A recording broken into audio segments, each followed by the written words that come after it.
So we look at your Supercheap Auto Trade Race 1 highlights on the start of Speed Week, Trans Am style. It got underway with a bit of hectic stuff on the way down to turn number 1. Moffat with this huge move, getting the 2 for 1 down through Hell Corner as everybody kicked up the dust.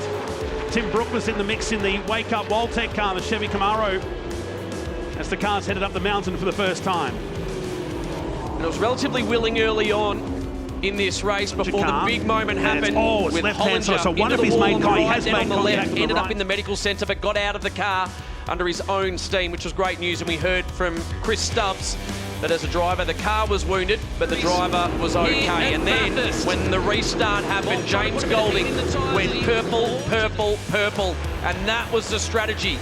Run and hide for James Golding, and no one was able to go with him from this point on. Certainly the best on the restart, wasn't he, to get that margin out to nearly 5 seconds at one point.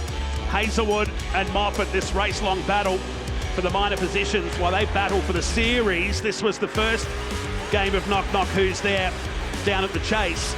It would happen again later in the race on the way up into Griffins. This was Elliot Cleary bowling a wide and just skating across the gravel trap in his Sync Music entry for the Racing Academy. Still got home for a top 10 result aboard that number 19. It just looked like the front end let go on him, and then there was a big move right at the end when Hazelwood had a look on his way up to Griffin Bend, and he looked up the inside and they didn't touch, but look at what happened to Moff. He gave just enough room and unfortunately got slightly offline, and the rear end stepped out on him. That was the last of the best chances for Todd Hazelwood before James Golding brought it home in emphatic fashion. He rolled out of it by 1.2 seconds on the last lap and brought it home very comfortably, 2.3 seconds ahead of Nathan Hearn.